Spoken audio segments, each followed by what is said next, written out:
Yes. What is the volume of one drop of a burette? Burette එක drop එකක volume එක කීයද? 0.5 milliliter.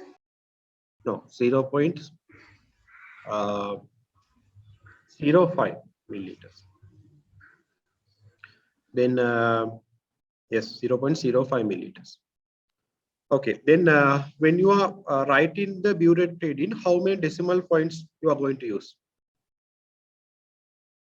1, 2, 3, 4. Say your burette reading is about 10 milliliters. Then 10 milliliters, exactly 10 milliliters. Okay. Then how many decimal points you are going to use? 10, 10.0, 10.00, or 10.000, or 10.0000. Is it 1 decimal point, 2, 3, or 4? Yes, we have to use 2 decimal points. Okay.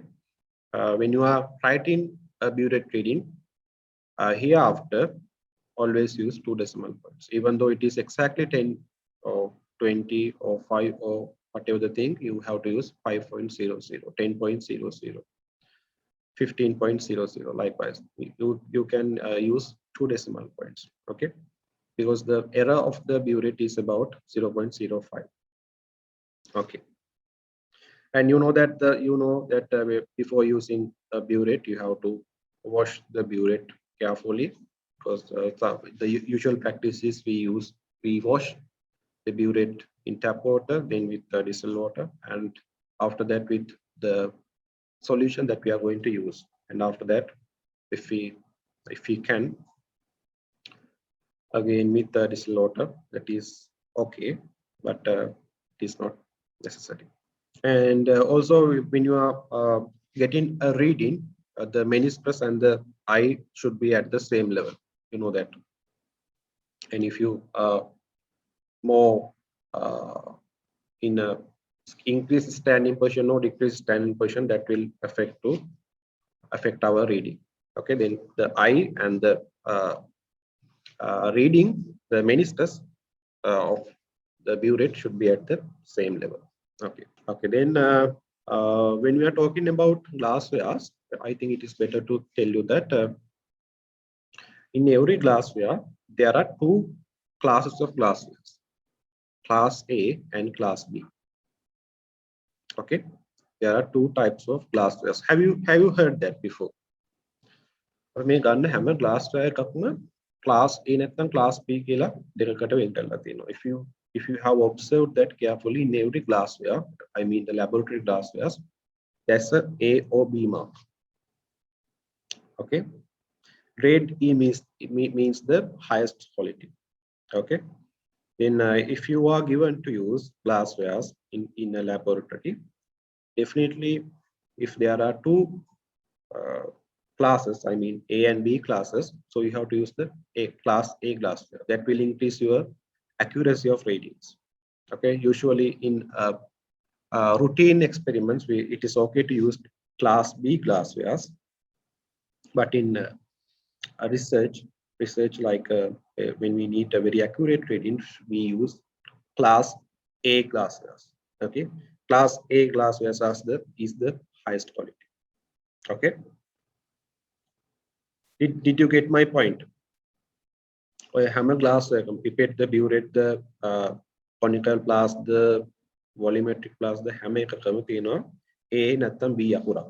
එතකොට මේ A අකුර තියෙන glasswares තමයි quality එක වැඩි glasswares. අපි research වගේ දේවල් වලට පාවිච්චි කරන්නේ A අකුර තියෙන glasswares. B අකුර තියෙන glasswares, it's okay to use in the laboratory and in routine experiments, in routine routine analysis. But if you have a class A glasswares, then you can definitely use that. Okay, when you need high accurate readings. Okay, did you get my point? That is very important thing. Okay, then the pipette. There are 2 types of pipettes. What are they usually in a laboratory? There are 2 types. What are the 2 types of pipettes we have laboratory? You must have Graduated pipette. Graduated pipette. Yes, and Bulk pipette. yes, graduated pipette and the bulk pipette. Yes, very good. Okay. Then what is the difference between a graduated pipette and the bulk pipette? That's a one primary difference between those two. What is that? Using the bulk pipette, we can only measure one reading, one volume. Okay, there are 1 milliliter bulk pipettes, 5 milliliter bulk pipettes, 10 milliliter, 25 milliliter, likewise, only one reading. But in the graduated pipette, we can measure more than one volume. So it is graduated. Okay, it means 0 to 10. In between 0 to 10, we can measure any volume. Okay, using a 10 milliliter bulk pipette, we can measure 1 milliliter, 2 milliliter, 3 milliliter, even 3.5 milliliter or 10 milliliter. But in if we use a 5 milliliter bulk pipette, we can only measure one volume. Okay, then if you are given to measure 5 milliliter solution, 5 milliliter solution from a stock solution, and if you are given 5 milliliter bulk pipette and 5 milliliter volume graduated pipette, what are you going to use?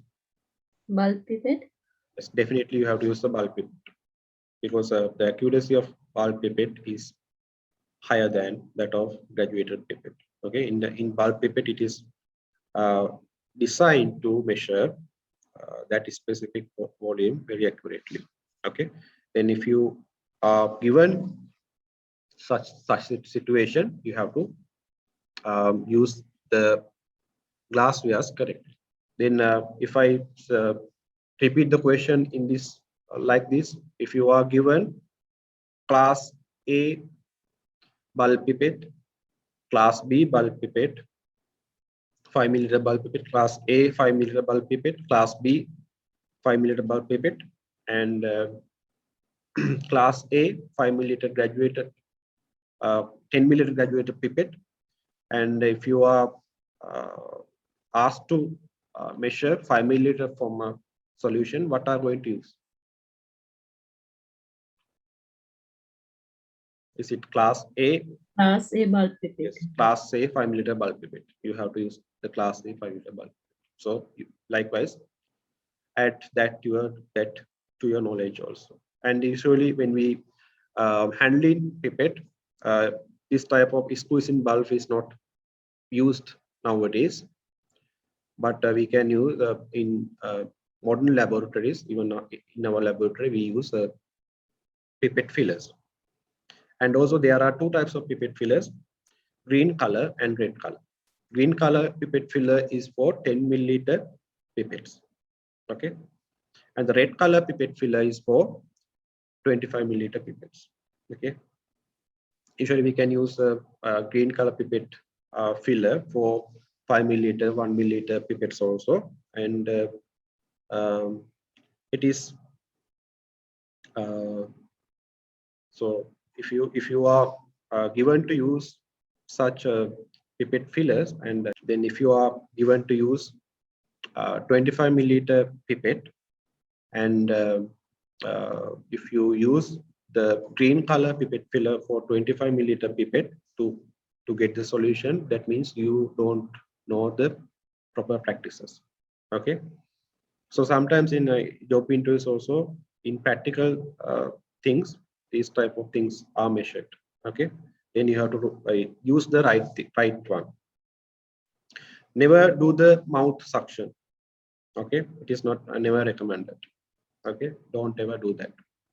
Even I have seen that some old people do the mouth suction, and they say that they are master of that.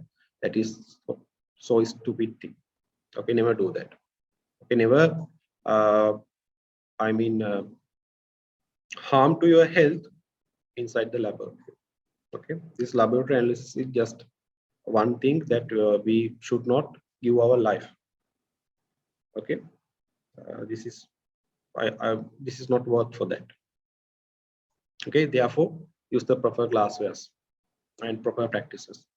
Okay, you have to use the pipette fillers when you get in solution to the pipette. And then conical flask and beakers. Conical flask is used commonly when we doing titrations. And what do you think about what do you know about the accuracy about on of measuring cylinder and pipette. What can you say about that? Which one has the higher accuracy? Is it measuring cylinder or pipette? Say if you need to measure 5 milliliter of a solution, then what are you going to use? Is it 5 milliliter bulk pipette, 5 milliliter graduated pipette, or a measuring cylinder? 5 milliliter bulk pipette. Yes. Then if you have a 5 bulk pipette, it's better to use a bulk pipette. Okay. Then even it is a graduated pipette, rather than using measuring cylinder, it is better to use a graduated pipette. Okay. Then the accuracy of graduated pipette basically is higher than that of measuring cylinder. Okay. But some general volume measurements, that's okay to use measuring cylinder. And volumetric class. This is highly used when we prepare in solutions. Volumetric class, and this has the highest accuracy. But the problem of volumetric class is that also we can only measure only one volume using volumetric class, and it is not a measuring equipment actually. That is used when we prepare in solutions. Okay, and say if you are given to prepare 0.5 m sodium hydroxide, then you have to use a volumetric class.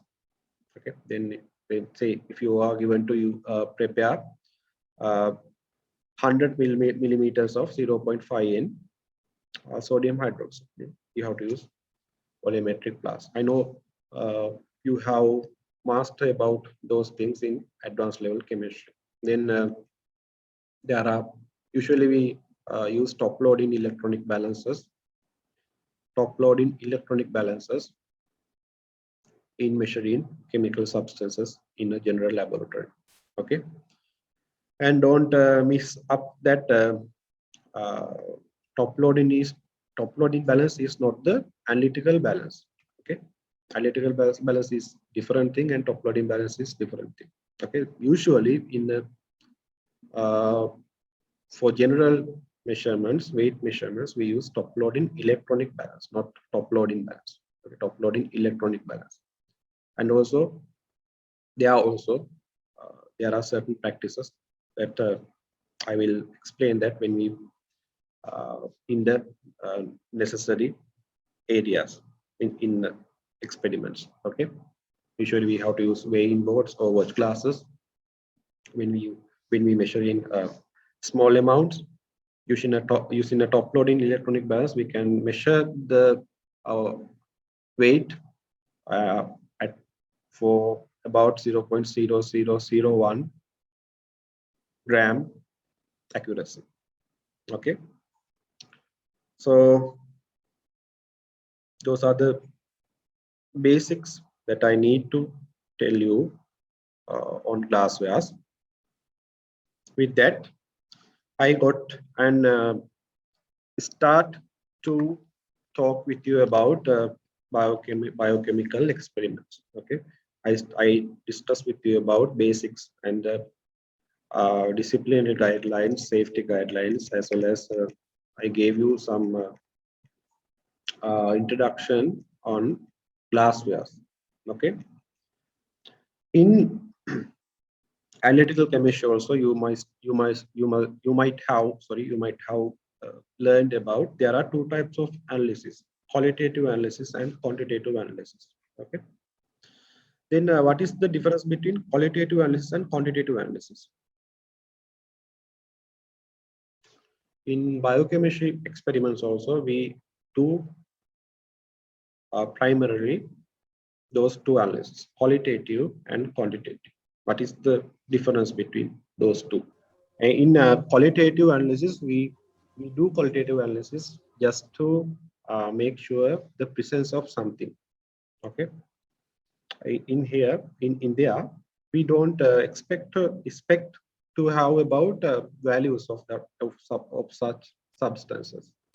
In quantitative analysis, we need the exact amounts of the substance that we are interested. Okay, basically qualitative analysis is to test whether there is the presence of intended substances. Meanwhile, in quantitative analysis, we measure, we analyze the amount of our intended substance. Okay. In biochemistry, we talk about biological molecules. Actually, what is the definition for biochemistry? Have you heard? I think Dr. Madhubashini might have given that to you.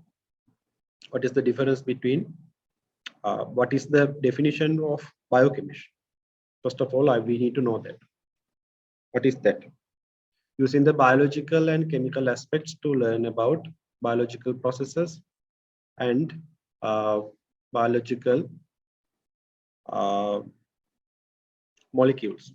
Okay. Then in our curriculum, we are basically talking about biological molecules. It means what are the major biological molecules that you have learned. Carbohydrates, lipids, proteins, sometimes about vitamins, amino acids that is related to protein, so on. So in these experiments, we do as biochemistry practicals, we do qualitative and quantitative analysis of the major biomolecules. That means carbohydrate, lipids, and protein. Okay. In qualitative analysis, we do experiments to identify the presence of certain carbohydrates. You know that there are different types of carbohydrates, monosaccharides, disaccharides, polysaccharides, and we can again distinguish the carbohydrates as reducing sugars and non-reducing sugars, so on. And there are different types of amino acids, sulfur containing, sulfur non-containing, such like things. So we do qualitative analysis to identify the presence of such molecules. In quantitative analysis, we do experiments to identify the amounts, concentrations of such biomolecules. Okay, that is what basically we intended to do in this practical series. Okay, that is why I asked you about the difference between qualitative analysis and the quantitative analysis. Okay. So as the first part of this practicals, I will talk with you about qualitative analysis of carbohydrates.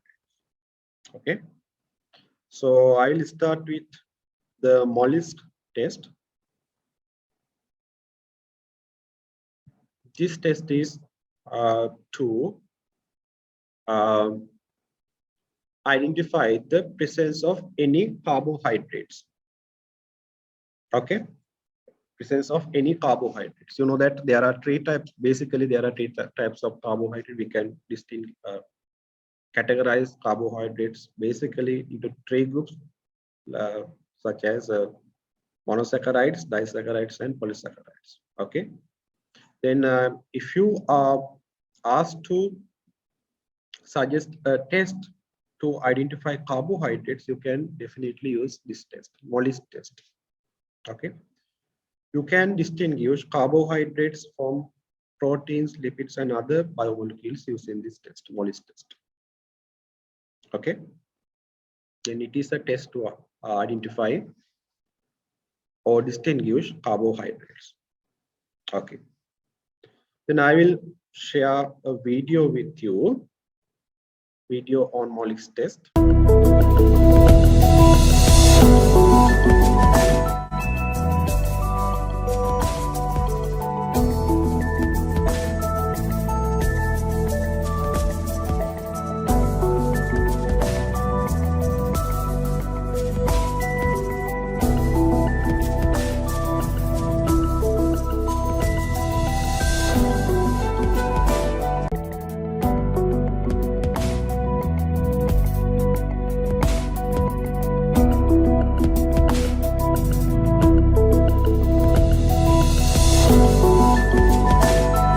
Okay, your next practical, second practical is Molisch test. In here, you are going to take 1 milliliter of each sugar solution into the test tube.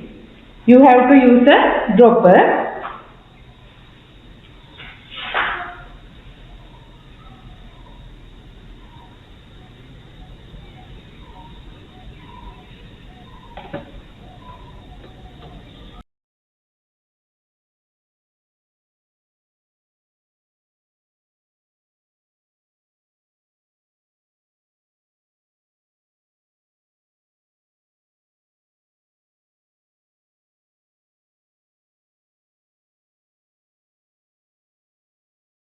Okay, then after adding sugar solution, next you are going to add few drops means 2 to 3 drops of 10% alpha naphtol. Before you are adding alpha naphtol, make sure that you are going to shake the bottle. Okay.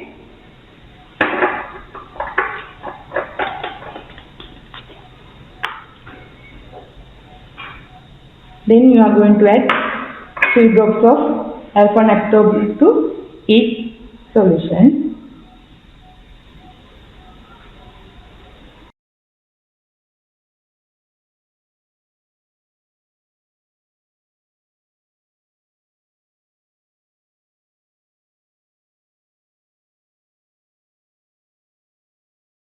Next, you are going to add 2 milliliters of conc sulfuric to each solution.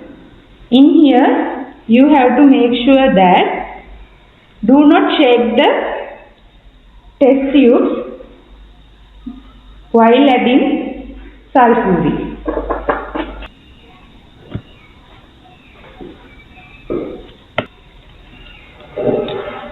Make sure that you are adding sulfuric along the walls of the test tube.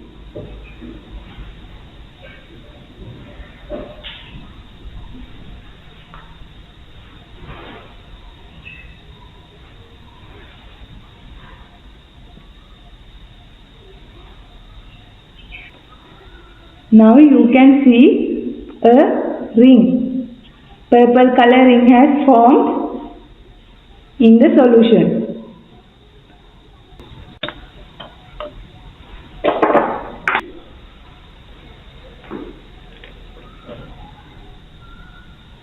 Now we are going to add 2 milliliters of conc sulfate with the next sample, that is lactose sample.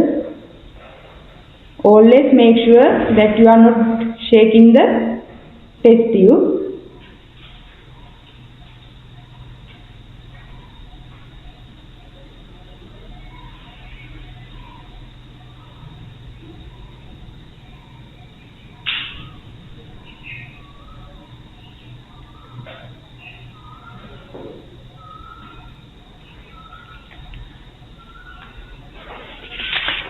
In here also, you can see a clear ring formation in between the solution. We are going to add 2 milliliters of conc sulfuric to the maltose solution.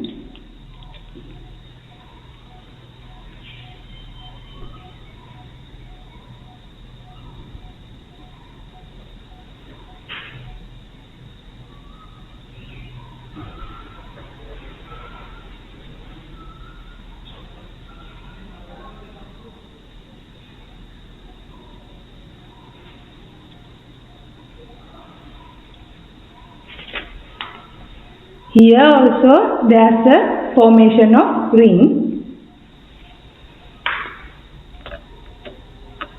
Next we are going to add to the fructose solution.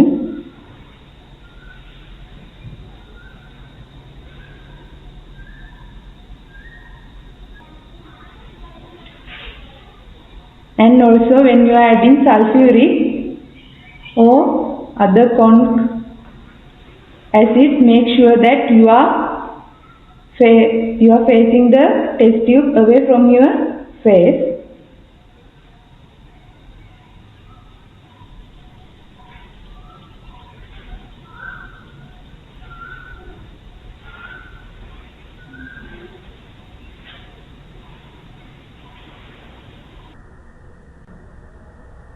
Next, you are going to add sulfuric to the sucrose solution.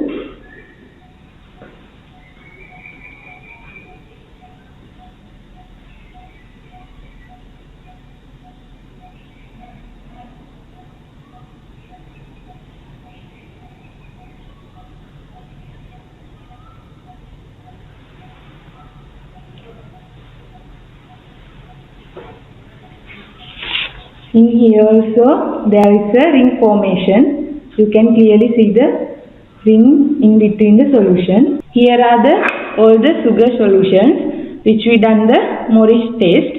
In here you can see that the density of the thickness of the formed ring is varies according to the when we change the sugar solution. And this is the sample. If you are going to shake the solution when adding sulfuric, this is what happens. You can't see the formation of the ring clearly.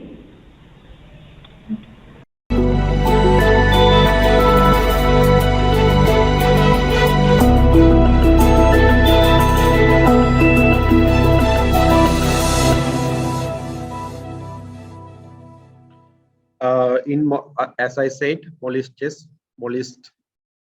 This is used to distinguish carbohydrates from other biomolecules. Okay, whether it is monosaccharide, disaccharide, or polysaccharide, we can identify it is a carbohydrate. It is categorized as carbohydrate, so we can identify that from Molisch test. And even there, you can we have used in the experiment about 5 sugars: sucrose, glucose, maltose, lactose, and fructose.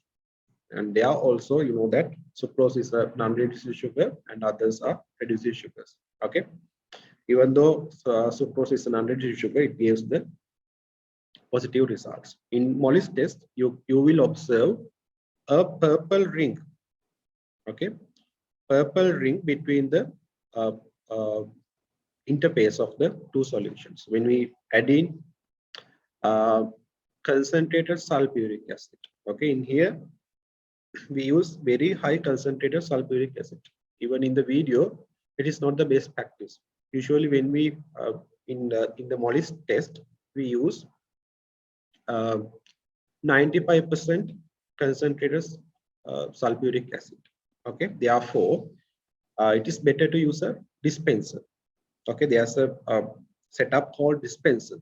So we can set the required amount that we need to add to the dispenser. Then if we just pull and press, it will automatically release the content, the sulfuric acid. And also when we are handling sulfuric acid, we have to use a fume hood. Okay, and better to use goggles also. Okay, that is why I said that in the video we haven't practiced the best things. Okay, but for our easiness and to have the clarity, we have used that. We have the practice. That is why. But when you are doing the experiment, you have to definitely use goggles, and you have to add sulfuric inside the fume hood, as well as you have to use a dispenser, not just a dropper. Okay, because the sulfuric is about 95% concentrated. Okay, when we are using such high concentrated sulfuric acid, any carbohydrate, please understand the principle behind this. Any carbohydrate will be hydrolyzed. Okay, you know that the building blocks of carbohydrates are monosaccharides. Okay, even what is the building block of starch?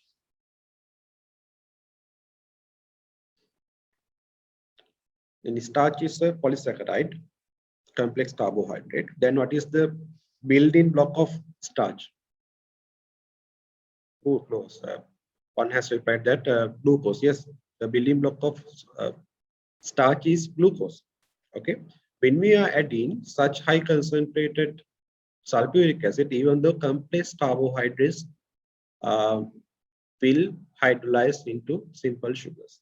Okay, and these simple sugars, especially monosaccharide, even though this contain sucrose, that is a disaccharide, it will hydrolyze into its monosaccharides. It means glucose and other monosaccharides, fructose. It can be fructose, like things. Okay, these these simple sugars, again with the effect of concentrated sulfuric acid, will form perfural derivatives. Okay, these simple sugars, due to the presence of concentrated sulfuric acid, will dehydrate further into its perfural derivatives. Okay, then if it is the simple sugar is a hexose, it will form hydroxymethyl perfural. If it is the simple sugar is a pentose, it means 5 carbon sugar, it will form perfural. Okay, HMF, hydroxymethyl perfural or perfural. We can just say that it has a perfural derivative.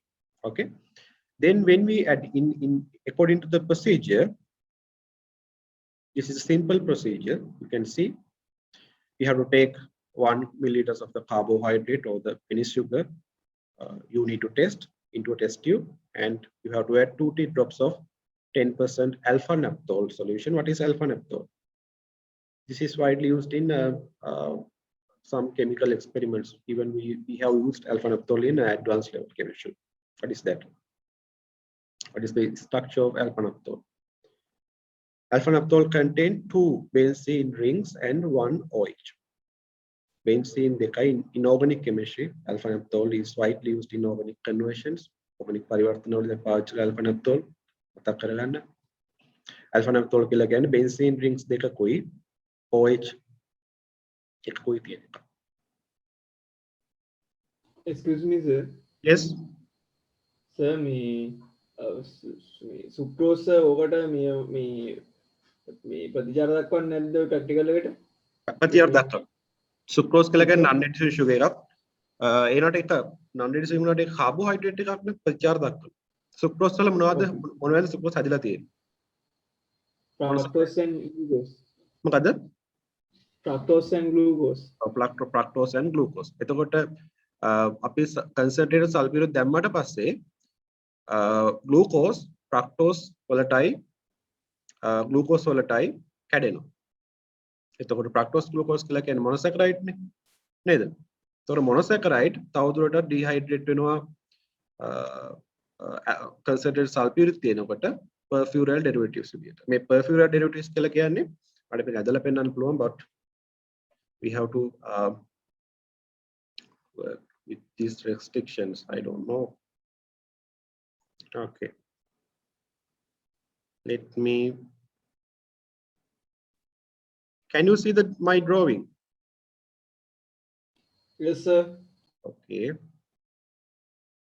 I'm not good at drawing, but I can use the blackboard effectively. Okay, this is there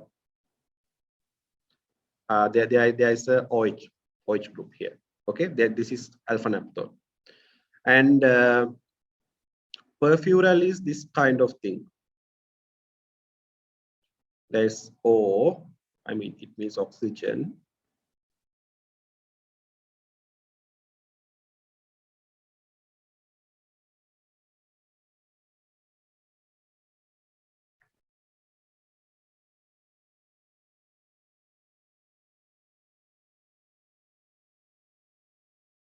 There's oxygen and carbon, oxygen and hydrogen, means aldehyde group there, and here about CH2 OH group, and there O. Okay, that is called perfural or perfural derivatives. Basically about the perfural structure is this. Okay, the dehydration means removal of hydrogen.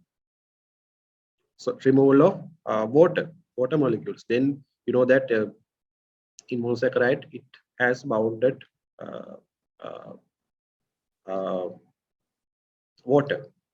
Okay, it means the H2O basically there. So it will remove the remove H2O from when there is presence of high concentrated sulfuric. So it will form perfural derivatives. As I said, when there is a hexose, it means 6 carbon monosaccharide, it will form hydroxymethyl perfural, HMF. You must have heard that, HMF. And if it is a pentose sugar, it will form perfural. Okay, this perfural can form a purple color complex with alpha-naphthol. This perfural can form a purple color complex with alpha-naphthol. Okay, that color was formed in between the two solutions.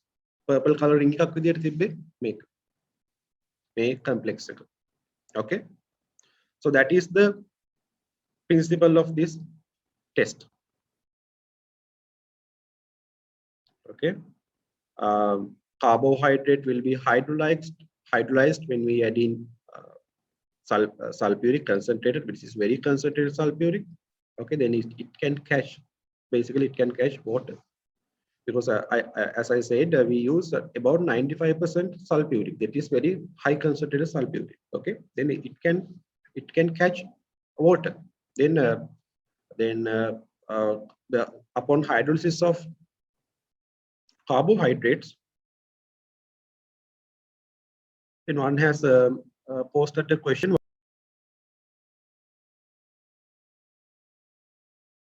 Okay, I can draw that, but what can I say? Just Google this test, Molisch test. You will find many resources, because this is a very common test. Okay, I started from Molisch test because this Molisch test is not a widely used test, and it is a very failed test. Okay, and nowadays we don't use Molisch test. If you just Google the Molisch test, you will not get much resources.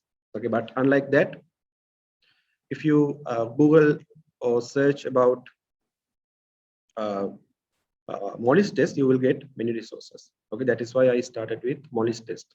Okay, we have to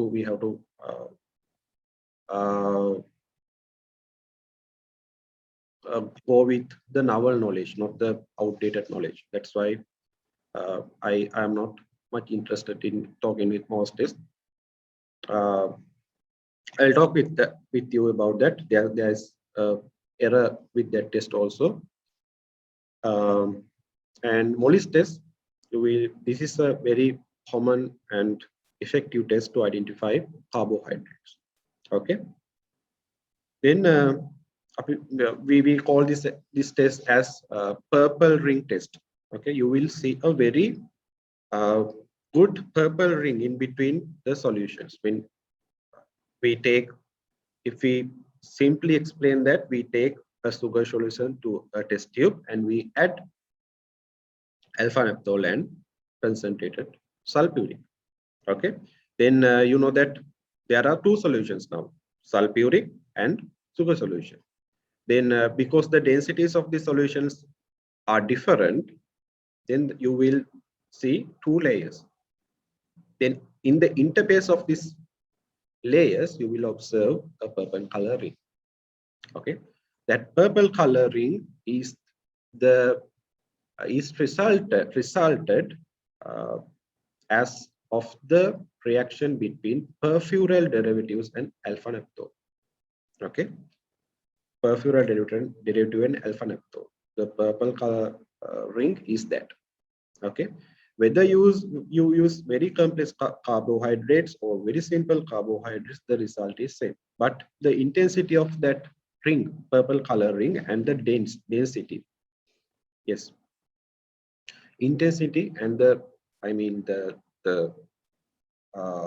intensity and the density of the ring is different from monosaccharide, disaccharide, and polysaccharide. Okay, using that we can identify the type of monosaccharide, the disaccharide, and the polysaccharide also. But the purple color ring will give for all carbohydrates. Okay, independent of the type of carbohydrate, whether it is non-reducing sugar, reducing sugar, monosaccharide, disaccharide, polysaccharide, whatever the thing. Okay, then this is a very, very good test to distinguish carbohydrates, proteins, and lipids. So if you are given to distinguish carbohydrates and proteins, definitely you can use Molisch test.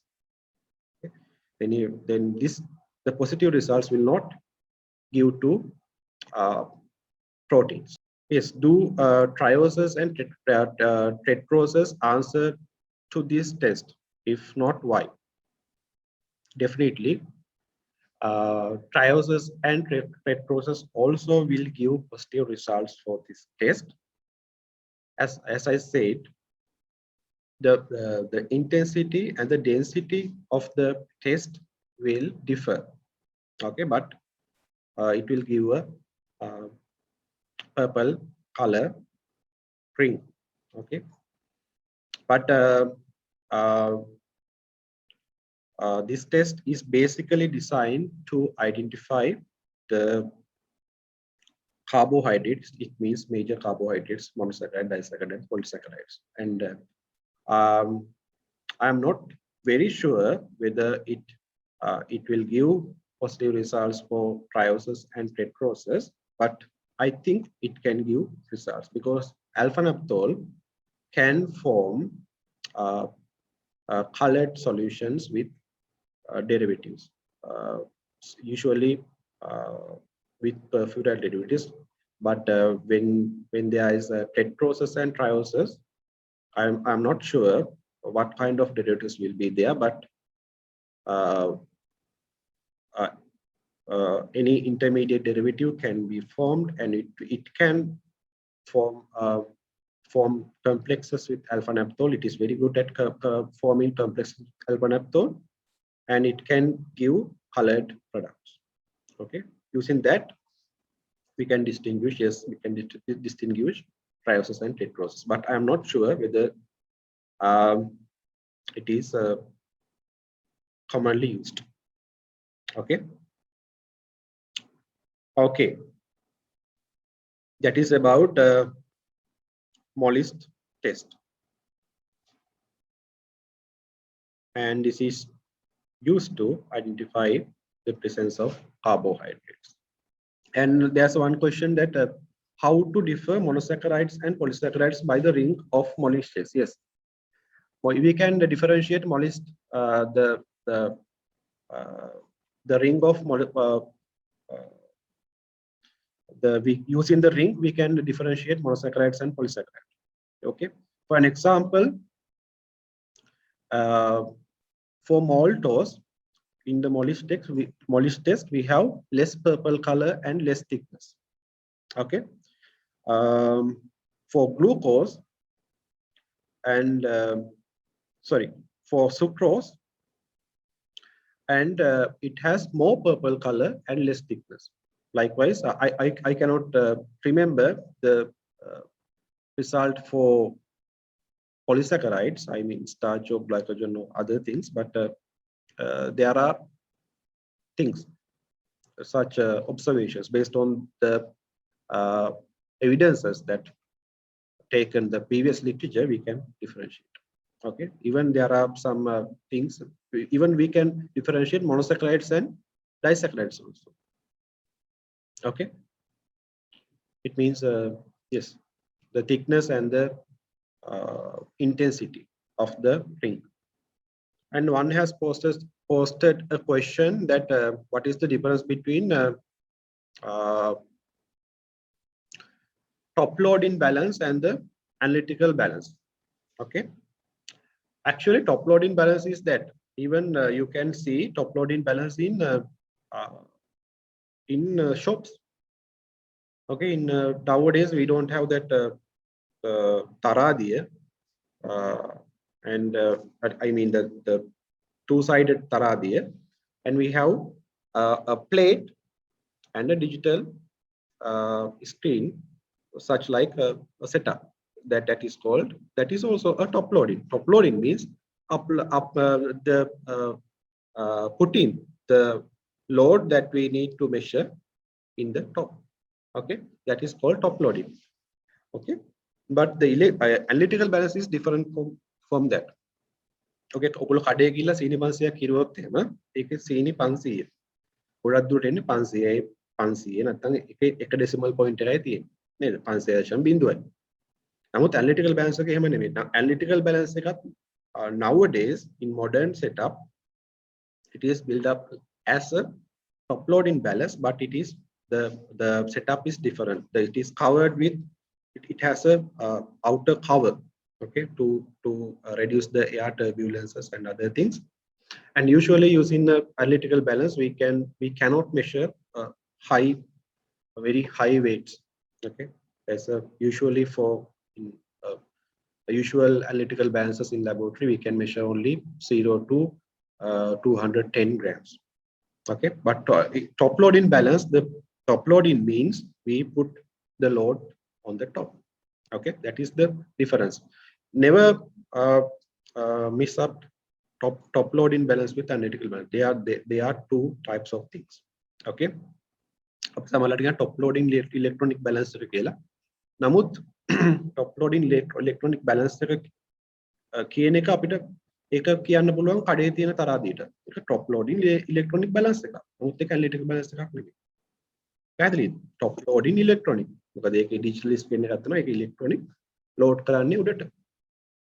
Okay. Top loading, the principle is same. Top loading electronic balance, but the analytical balance is different.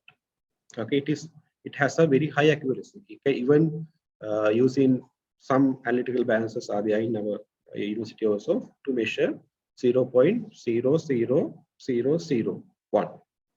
Okay, 5 decimal points. We can measure 4 decimal points, but in the normal general top loading balance we cannot expect that higher accuracy, okay. And the accuracy is very low, okay. That is the difference between analytical balance and analytical balance and the top loading balance, okay. So do you have any questions? So please ask questions, then we both can learn things from that. And if I am not able to answer questions, I will search and get back to you. Okay. And it's better and this Molisch test, usually we give this test in final evaluations. Therefore, I think having an having a written document for you is better. Therefore, prepare a practical report for Molisch test, and I will put it as an assignment in your LMS and upload them. Just a few pages, 2 or 3 pages is enough, more than enough. Okay, just follow the procedure, date, title, so the practical number, title, introduction, methodology. You can use this method.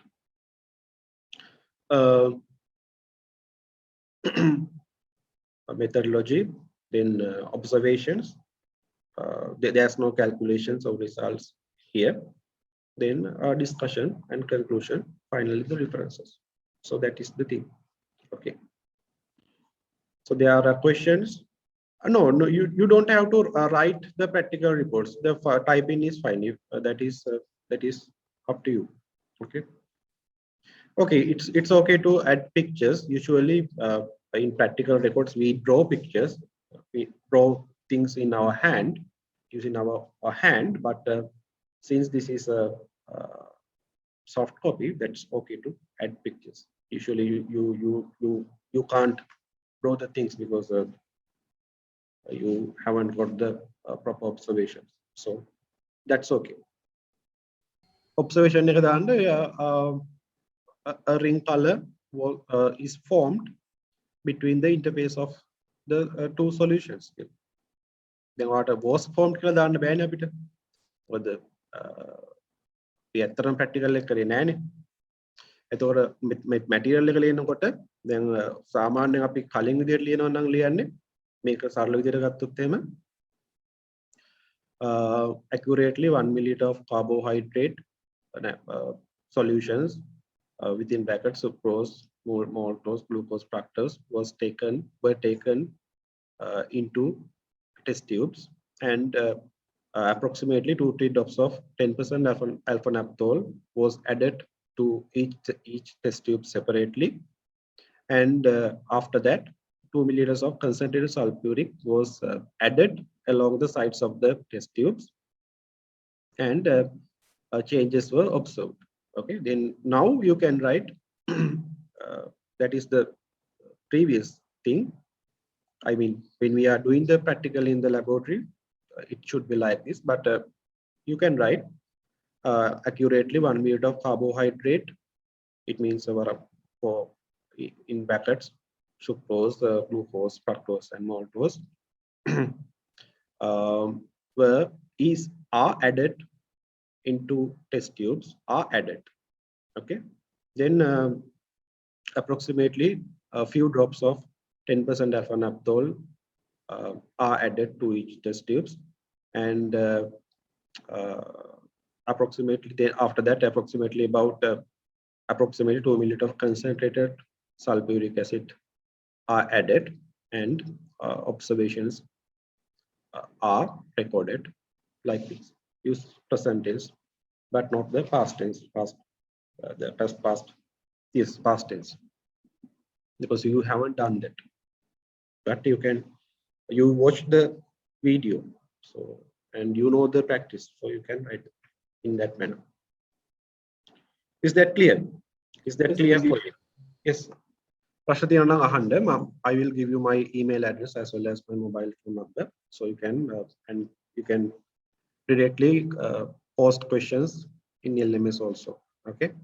So I'm really sorry I got 8 more minutes from your time, from your valuable time. I'm so sorry for that. I'm usually adhere to the time, so I will stop from here, and we'll meet in next Friday. Okay, thank you very much. Thank you.